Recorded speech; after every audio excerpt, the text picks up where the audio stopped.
So hello friends, कैसे हो आप सब लोग। आई होप एकदम मस्त हो भाई। अगर 125 सीसी में मुझे कोई बोले ना कि अभिषेक भाई सबसे बेस्ट बाइक कौन हो सकती है, तो आपको मैं सीधा सीधी बोलूंगा भाई बजाज पल्सर NS 125 सीसी।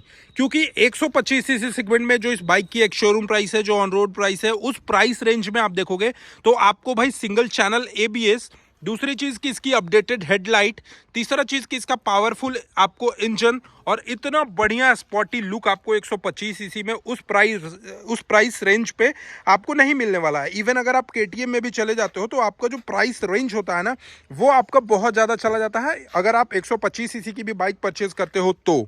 लेकिन आपको मैं आज की इस वीडियो में बजाज पल्सर NS 125 सीसी जो सिंगल चैनल ABS के साथ आती है, उसके बारे में मैं आपको डिटेल भाई रिव्यू करके बताने वाला हूँ, क्या कुछ फीचर्स मिलता है। और सबसे अच्छी चीज़ की इसमें मिलता है आपको मोनोशॉक टाइप का सस्पेंशन, और भी सारी चीज़ें मिलेंगी आपको। मैं अभी वन बाय वन करके सभी चीज़ें बताऊंगा कि वैल्यू फॉर मनी है या नहीं ये बाइक को लेना।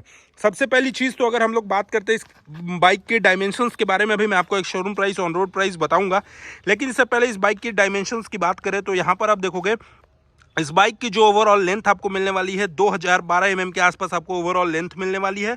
और ओवरऑल हाइट की अगर बात करें तो 1078 mm के आसपास आपको हाइट मिलने वाली है। फ्रंट टायर और रियर टायर के बीच के जो डिस्टेंस है, व्हील बेस जो है वो आपको 1353 यानी 1353 mm के आसपास मिलने वाली है। और ग्राउंड क्लियरेंस सेक्शन की अगर मैं बात करूँ तो यहाँ पर आप देखोगे 179 mm के आसपास आपको ग्राउंड क्लियरेंस भी मिलने वाली है। सीट हाइट की अगर मैं बात करूँ तो 805 mm के आसपास आपको इसकी सीट हाइट मिलने वाली है। और ओवरऑल ये जो पल्सर NS 125 सीसी की updated model single channel ABS के साथ आई है, इसकी जो कर्ब वेट होने वाली है भाई 144 kg के आसपास आपको इसकी कर्ब वेट देखने को मिल जाती है। इसके अलावा सबसे पहली चीज़ अगर मैं आपको यहाँ पर दिखा देता हूँ तो इसका भाई ओवरऑल हेडलाइट सेक्शन देखोगे, ये जो हेडलाइट सेक्शन है ये अपडेट होकर आपको इसका हेडलाइट सेक्शन मिलता है। अभी मैं इसके की को ऑन करता हूँ, यहाँ पर ऑन करने के बाद इसको स्टार्ट करता हूँ। स्टार्ट करने के बाद आप देखोगे यहाँ पर इसकी जो ओवरऑल डिजाइनिंग है ये आपको काफ़ी ज़्यादा क्लासी लुक प्रोवाइड करती है। कंप्लीटली LED सेटअप के साथ आपको इसका हेडलाइट देखने को मिलता है। यहाँ पर आप देखोगे तो दो आपको DRLs टाइप के देखने को मिल जाएंगे। इस साइड आपको लाइटिंग मिलेगा, नीचे में भी आपको लाइटिंग मिलेगा, जो कि आप इस तरह का आपको यहाँ पे लाइटिंग मिलता है। इसके अलावा इसकी टर्न इंडिकेटर सेक्शन की अगर मैं बात कर लेता हूं तो यहाँ पर आप देखोगे इसका जो टर्न इंडिकेटर सेक्शन है ये आपको कंप्लीटली बल्ब के सेक्शन में देखने को मिल जाता है। इसके अलावा भाई टर्न इंडिकेटर देखने के बाद इसके पीछे की टेल लाइट सेक्शन की अगर मैं बात कर लूँ तो ये देखोगे कुछ इस तरीके से आपको इसका पीछे का टेल लाइट सेक्शन देखने को मिलता है। टर्न इंडिकेटर बल्ब में मिलता है। आप देखोगे इस तरीके से आपको एक सेट में LED का लाइट्स देखने को मिलता है इसके रियर सेक्शन में। फ्रंट में LED लाइट्स, रियर में LED लाइट्स। बस भाई इसका जो टर्न इंडिकेटर है वो कंपनी को LED कर देना चाहिए था। इसके बाद ये जो बाइक है ये कंपनी कंप्लीटली देखते तो LED के सेक्शन में आपको देखने को मिल जाती। इसके अलावा इस साइड से अगर देखोगे तो इसका जो सस्पेंशन है ये आपको टेलीस्कोपिक टाइप का सस्पेंशन मिल जाता है, जो कि भाई सही है इस प्राइस रेंज में। फाइबर देखोगे तो आपको कार्बन फिनिशिंग के साथ फ्रंट सेक्शन में मिलेगा, कंप्लीटली फाइबर बॉडी के साथ मिलता है, ABS के साथ मिलता है, जो कि सबसे बड़ी अपडेट है इस बाइक की। अब आपको NS 125 में भी सिंगल चैनल ABS देखने को मिल जाता है। इसके अलावा अगर मैं इसके टायर सेक्शन की बात कर लेता हूं तो यहाँ पर आप देखोगे 80/100 सेक्शन के 17 इंचेस के टायर मिलेंगे, ट्यूबलेस टायर मिलते हैं। एलॉय व्हील देखोगे तो आपको सिल्वर कलर के बेसिंग के साथ देखने को मिल जाता है, पूरा का पूरा सिल्वर कलर के आउटफिट के साथ मिलेगा, आपको डार्क सिल्वर के थीम पे देखने को मिलेगा। एलॉय व्हील आपको काफ़ी ज़्यादा प्योर लगता है। कंपनी यहाँ MRF का टायर यूज़ करती है, 17 इंचेस के आपको टायर मिलेंगे। और इसकी प्रोफाइल की बात करें तो इसका जो विड्थ मिलता है ये आपको 80 mm के आसपास आपको इसका विड्थ मिलता है।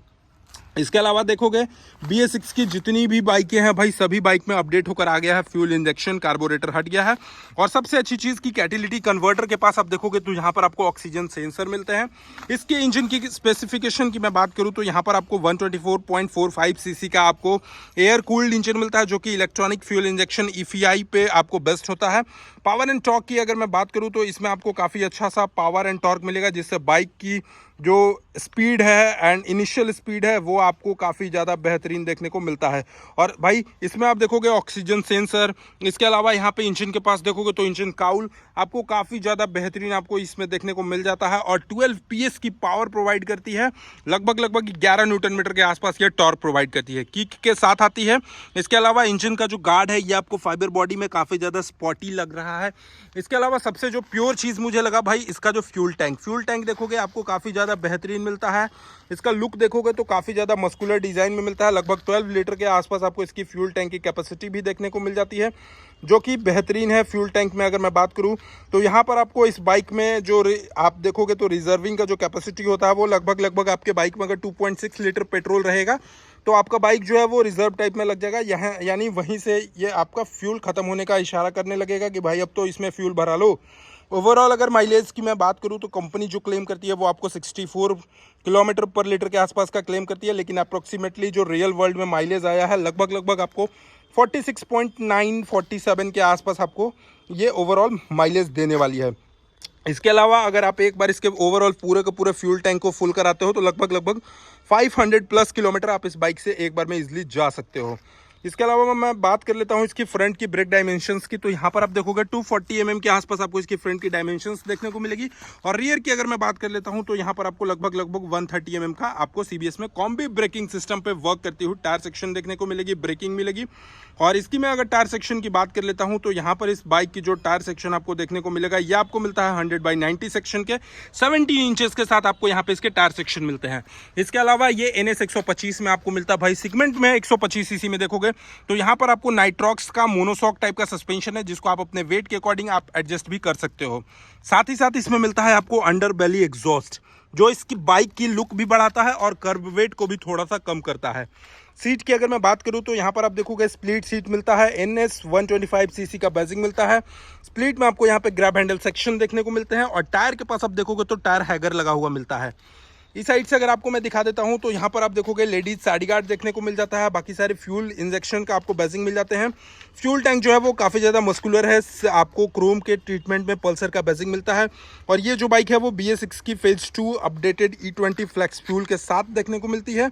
इसके अलावा अगर मैं बात कर लेता हूँ यहाँ पर आपको इसके मीटर कंसोल के पास, तो मीटर कंसोल भी देखोगे तो कम्प्लीटली आपको डिजिटल मीटर कंसोल देखने को मिलेगा। इससे पहले भाई अब बजाज की जितनी भी बाइकें हैं सभी का बटन्स जो है वो अपडेट हो गया। देख रहे हो ये पास लाइट ये हो गया, हाई बीम लो बीम ये हो गया। इसके अलावा यहाँ पर ये जो बटन है इससे आप इसके मीटर कंसोल को कनेक्ट कर सकते हो।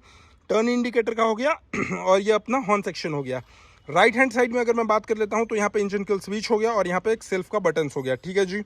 की अगर बात करोगे तो आपको की यहाँ पर NS 125 सीसी में नॉर्मल सा की देखने को मिलता है। ऑन करने के बाद देखोगे कुछ इस तरीके से आपको यहाँ पे इसका कंसोल सेक्शन शो करता है, जो कि कम्प्लीटली आपको डिजिटल कंसोल देखने को मिल जाएगा, जिसमें टर्न इंडिकेटर, गियर शिफ्टिंग वाला, ABS, इसके अलावा देखोगे engine malware function, Bluetooth connect होता है, odometer, trip meter, speedometer, gear shift indicator, timing, ये सारी चीज़ें आपको यहाँ पे शो करती हुई दिखेंगी।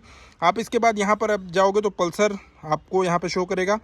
IFE इंस्टेंट फ्यूल एफिशिएंसी और DTE डिस्टेंस टू एम्प्टी, मतलब आपके फ्यूल टैंक में कितना लीटर तेल है और उस तेल में आप कितना किलोमीटर इस बाइक को चला सकते हो, ये डिस्टेंस टू एम्प्टी में चलेगा। हालांकि ये बात अलग है कि भाई बजाज की जितनी भी बाइकें हैं उसमें ये एग्जैक्ट नहीं शो करता है कि डिस्टेंस टू एम्प्टी और IFE और AFE कितना दे रहा है, वो एग्जैक्ट नहीं शो करता है, वो किसी भी काम का आपको नहीं मिलेगा। लेकिन हाँ एक फीचर्स है, बस कंपनी को ये करना चाहिए था कि वो फीचर्स में थोड़ा सा ये लोग अपडेट कर देते कि हाँ भाई ये जो है ये अपना प्रॉपर सही से काम करता है, ताकि कोई भी ऑनर जो ले उसको थोड़ा सा एक सर्टिफाइड रेंज मिल जाता। बाकी आप बजाज पल्सर NS 125 की बात करते हैं एक शोरूम प्राइस की, तो लगभग आप देखोगे तो 1,09,000 के आसपास आपको इसकी ऑन एक शोरूम प्राइस पड़ेगी और 1,32,000 के आसपास आपको इस बाइक की ऑन रोड प्राइस पड़ती है। लोन एंड फिनांस की बात करें तो आप मिनिमम अपने किसी भी लोकल डीलरशिप के पास जाकर 20,000-25,000 रुपीज़ के आसपास अगर डाउन पेमेंट करते हो तो ये बाइक आपको इजीली फिनांस कर दिया जाएगा। इस बाइक की जो ओवरऑल माइलेज है वो आपको 45 से 50 किलोमीटर पर लीटर के आसपास माइलेज मिलने वाली है। बाकी इस बाइक से रिलेटेड आपके कुछ भी क्वेरी हो, कुछ भी डाउट हो तो आप हमें कमेंट बॉक्स में पूछ सकते हो। मैं कोशिश करूंगा कि रिप्लाई करके आपको बता दूं या फिर प्रॉपर एक वीडियो ला दूं। इस बाइक से रिलेटेड विशेष जानकारी के लिए आप हमें कमेंट बॉक्स में जरूर कमेंट करिएगा और चैनल पे पहली बार होगा तो सब्सक्राइब करके बेल आइकन को दोबारा नहीं भूलिएगा। ये वीडियो कैसी लगी कमेंट बॉक्स में जरूर बताइएगा। चलिए, thank you so much for watching, love you all, bye bye, take care.